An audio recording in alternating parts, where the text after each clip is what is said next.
Timbul bertanya, lalu penjara apa yang terdahsyat Ustaz di dunia ini? Penjara terdahsyat di dunia, penjara kegelisahan. A'udzubillahi minasyaitonirrajim. Bismillahirrahmanirrahim. Utlu ma uhiya ilaika minal kitab wa aqimis shalah innas salata tanha 'anil fahsya'i wal munkar wa la dzikrullahi akbar wallahu ya'lamu ma tasna'un. Bacakanlah wahai Muhammad apa yang sudah diwahyukan kepadamu dari kitab Allah, dan dirikanlah sholat. Sesungguhnya sholat itu mencegah dari fahisyah, keji, wal munkar, dan yang mungkar. Dan ingatlah Allah dengan sebanyak-banyaknya. Ingatlah Allah yang maha agung alias maha besar. Dan Allah maha mengetahui apa saja yang kamu kerjakan, entah itu tersembunyi apalagi yang terang-terangan. Silakan kita nanti melihat Al-Quran surat 29 Al-Ankabut ayat 45.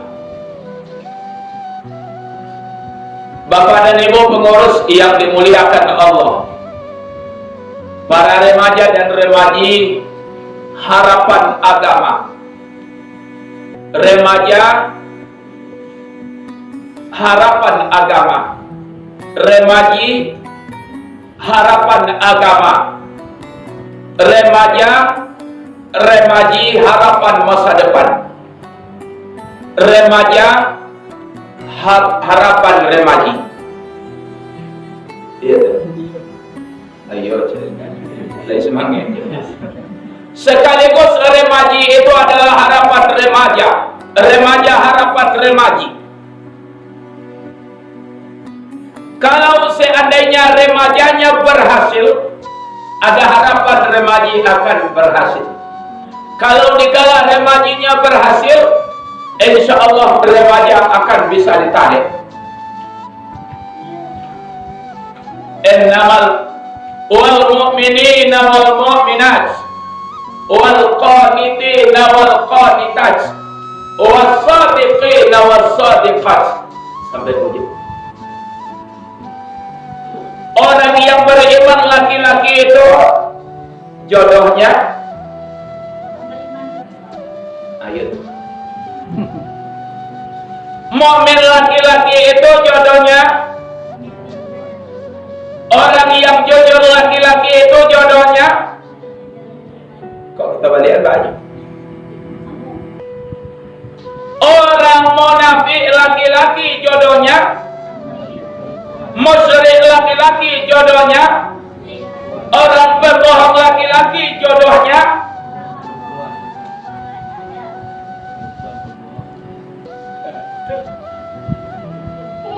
Jadi kalau ada nang mencari jodoh malam kok cocok aja ayat.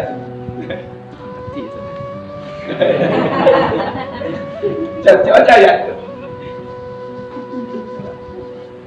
Kenapa demikian? Oh Ustaz, saya pengen mendapatkan kelak orang-orang yang beriman jodoh saya Ustaz. Orang yang berimankah yang harus kita cari, atau kita yang beriman terlebih dahulu? Diri ini yang perlu diasah. Kalau seandainya ada orang tua dari sang anak, Ustaz, saya pengen kelak Ustaz mendapatkan minantu yang taat, minantu yang soleh, minantu yang soleha. Siapa yang harus soleh dan soleha itu, Bu? Ya calon mentua tuh. Ini ada, Pak. Bapak pengennya minantu kelak yang bagaimana ya Pak? Saya pengen Ustaz, minantu saya itu yang soleh,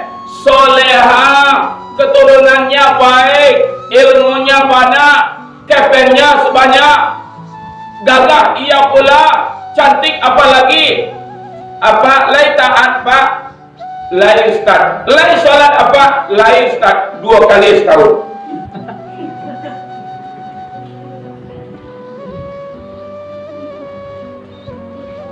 Coba mencari ketudi jiwa. Berarti apa? Sekali lagi anak muda pada malam hari ini, kalau kita kelak pengen mendapatkan orang baik-baik, kitalah yang terlebih dahulu baik. Amin. Ya Rabbi. Hadirin yang dimuliakan. Pada malam hari ini kita sudah berada di bulan Syawal. Syawal ya. Syawal itu berasal dari kata-kata syawala. Yushawilu. Masdarnya apa berita? Mana benda? Masdarnya apa? Syawalat. Artinya peningkatan. Kalau seandainya kita hubungkan dengan iman kita, ibadah kita, akhlak kita, berarti bulan-bulan ini adalah bulan peningkatan. Iman meningkat, ibadah meningkat, akhlak meningkat, muamalah dalam koridor hasanah meningkat.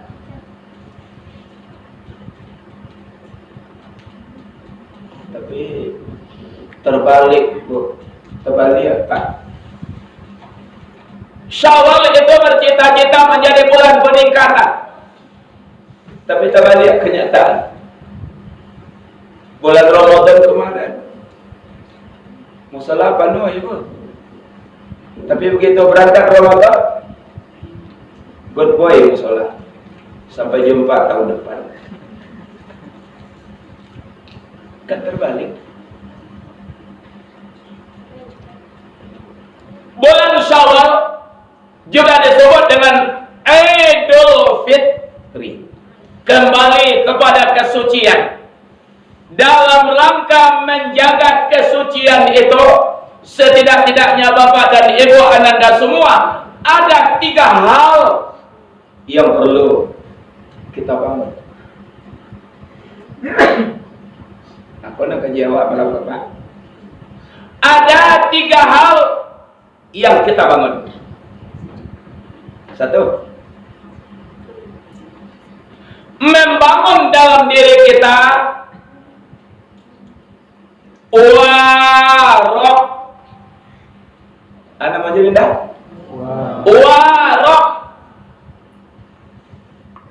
Warok itu apa? Warok itu menjaga diri dari segala yang fahisyah, menjaga diri dari segala yang mungkar.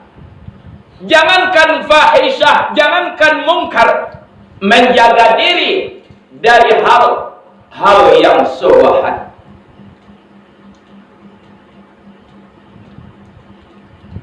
Dulu saya pernah nanya pada Buya Mawardi Muhammad, pimpinan Tawalid waktu itu,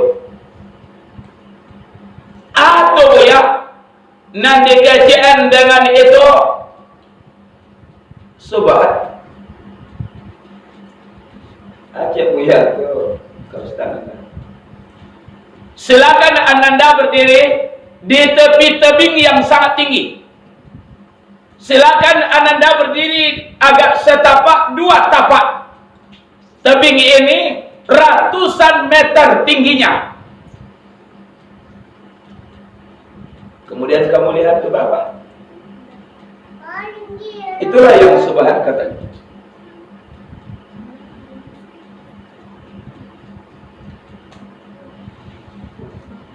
Ada tabiang tinggi Pak, tabiang tinggi 600 meter tinggi, tabiang ke bawah Pak. Atagak ceknya, atagak jadi ke bawah. Apa kira-kira? Ama geget jentuh dulu ya. Pasti model itu. Kata Buya itulah yang dikatakan dengan subhat. Apa itu? Subhat itu lebih dekat dengan fahisha. Subhat itu lebih dekat dengan munkar. Contoh kecil. Saya Ustaz, setiap malam. Ngapain? Saya duduk di kedai Ustaz. Ngapain duduk di kedai? Kami main domino Ustaz. Tak doa? Enggak Ustaz. Cuman kami main domino aja Ustaz. Mata batu itu ada 100. Yang 100 itu kami ulang-ulang menghitungnya Ustaz. Ya Ustaz. Mata batu itu ada mulai dari balai esek sampai balai 2 balai. Ya 100 mata batu itu. Iya. Ya 100 Pak. Oh, tak pernah itu ayo. Konon kabarnya itu 100 mata batu itu semuanya. Itu yang kami hitung setiap malam Ustaz. Jadi, enggak, taruhan, enggak. Tapi itu sudah berdiri di tepi-tepi jurang. Malam kok trenen. Besok trenen. Sepekan trenen. 2 pekan trenen. Masuk ke 3 pekan. Siapa yang kalah ni di babak ni? Inyo nang ngocok batu. Wah, ngocok tu ya. Sehingga yang kalah yang ngocok batu. Sudah mulai dikit. Sudah mulai step. Siapa yang kalah? Ngocok batu. Udah puas pula serupa itu siapa yang kalah ngocok batu terus. Besok pekan depan lagi ningkat lagi. Siapa yang kalah beko. Samsu sebatang selang. Ini minta ada. Samsu sebatang selang. Tapi tidak Samsu Rijal. Samsu rokok.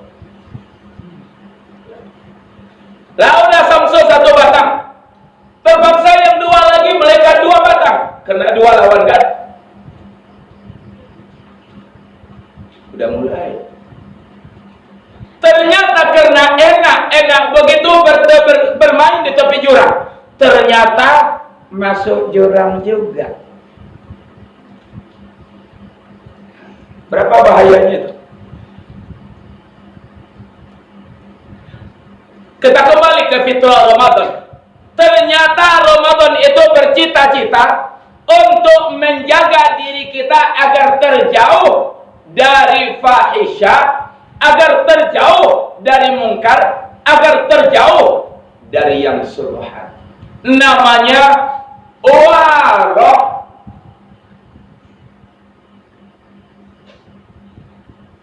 Kalau seandainya sudah jatuh ke dalam jurang yang namanya jurang kemungkaran, yang namanya jurang fahisha, yang namanya jurang subhat, penjara terdahsyat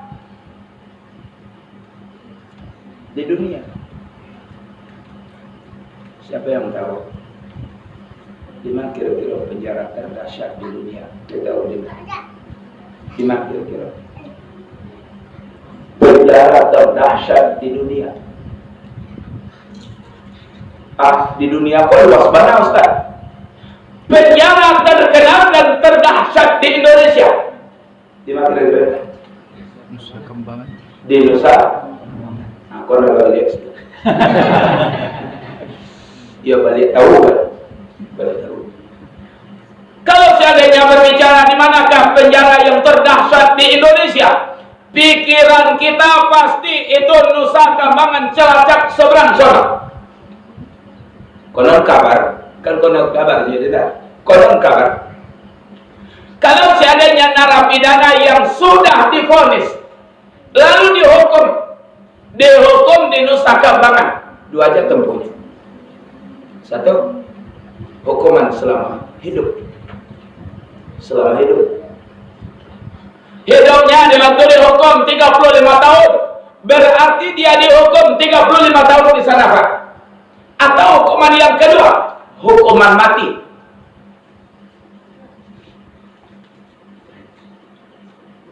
Konon kabarnya kata orang yang udah kembali dari sana, sangat dahsyat penjara itu. Apakah Guantanamo di Kuba, entah itu di Nusa Kambangan, itukah penjara terdahsyat? Tidak. Banyak orang-orang alim, banyak ulama yang sudah hidup di penjara.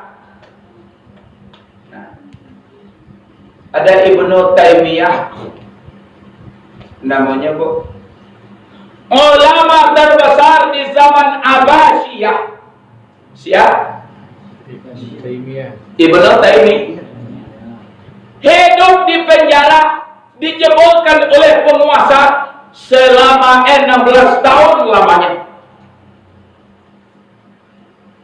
Selama 16 tahun itu Ibnu Taimiyah bisa menyelesaikan itu karangannya sebanyak 46 karangan. Sampai wafat dalam penjara. Dalam penjara masih bisa menulis buku sampai 46 judul. Ternyata apa? Oleh Ibnu Taimiyah, penjara itu baiti jannati. Penjara ini adalah surgaku, ya Allah. Jauh sangat ke belakang, Ustaz. Kita lihat yang di Indonesia lagi. Ada namanya orang tua kita, ini awak malahan orang alim Indonesia, tidak saja orang alim Indonesia, Asia Tenggara, bahkan Asia, Profesor, Doktor, Honoris Causa Buya Hamka. 3,5 tahun dia dimasukkan ke dalam penjara oleh pemerintahan Soekarno, masuk tanpa diadili, keluar juga tanpa diadili. 3,5 tahun lamanya dia masuk penjara. Selama itu dia bisa menyelesaikan karangan besarnya, tafsir Al-Azhar. Begitu dia keluar, apa kata Buya Hamka ke Soekarno? Pak Soekarno, saya berterima kasih yang sangat banyak kepada engkau yang sudah menjebolkan saya ke dalam penjara selama 3,5 tahun lamanya. Kalaulah saya tidak engkau masukkan ke dalam penjara, karangan besar saya ini mungkin tidak selesai.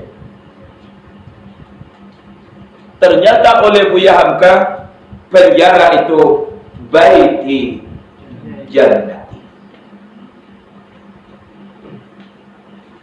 Timbul pertanyaan, lalu penjara apa yang terdahsyat, Ustaz, di dunia ini? Penjara terdahsyat di dunia, penjara kegelisahan. Penjara apa? Kegelisahan.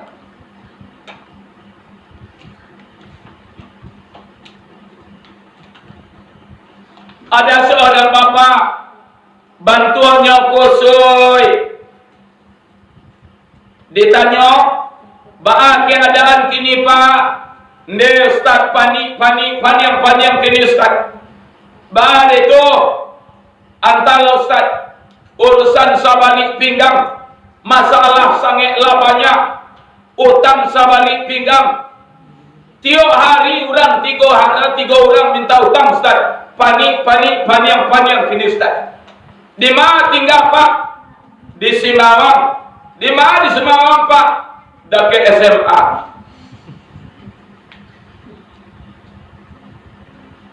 "Untuk bahas rencana apa?" "Ambo kan pindah ke Padang Lestan dan talok di ambo ada tidur di kampung kok." "Untuk bahas bisu ambo ke berangkat ke Padang Ustaz." dalam keadaan paniang tu nyobaran ke Padang. Lah tiba di Padang, tiba ke anak 2 jam baru nyampai. Lah pemandong pulau balik apa kok? Ditanya di minantu. Bako di pemandong ya. Ndena pani ayah kini rusuh gelisah hati ayah kuah. Bari tu ya utang banyak, sebalik pinggang, masalah banyak, dosa dan tanggung-tanggung. Itu bahar rencana laya, ndak sana ayah di Padang Kodoh.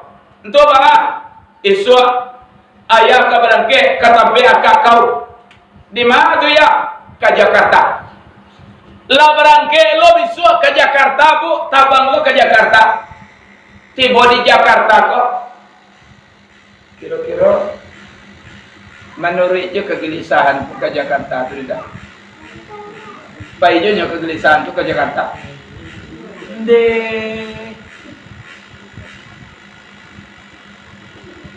Dari Siko ke Padang lah berapa kilo tu nenda? Lai 80. 87. 80 kiloan selang. Dia 80 kilo panjang pinjang. Dari Padang ke Jakarta berapa kilo lah? Nggak tetong kilo lah. Ternyata itu sangatlah luas penjara kegelisahan. Kenapa? Sekali lagi, apa penyebabnya kegelisahan ini datang? Karena kita tidak mengelakkan dari fahisyah. Kita tidak menjauhkan dari kemungkaran. Subhat sudah menjadi biasa. Kegelisahan datang. Sedang hadirin yang dimuliakan Allah. Untuk itu awalannya nan cieko adinda, berhati-hatilah dengan kemungkaran, berhati-hatilah dengan fahisyah atau fahisyah yang akan bermudarat pada diri kita, berbahaya kepada orang lain.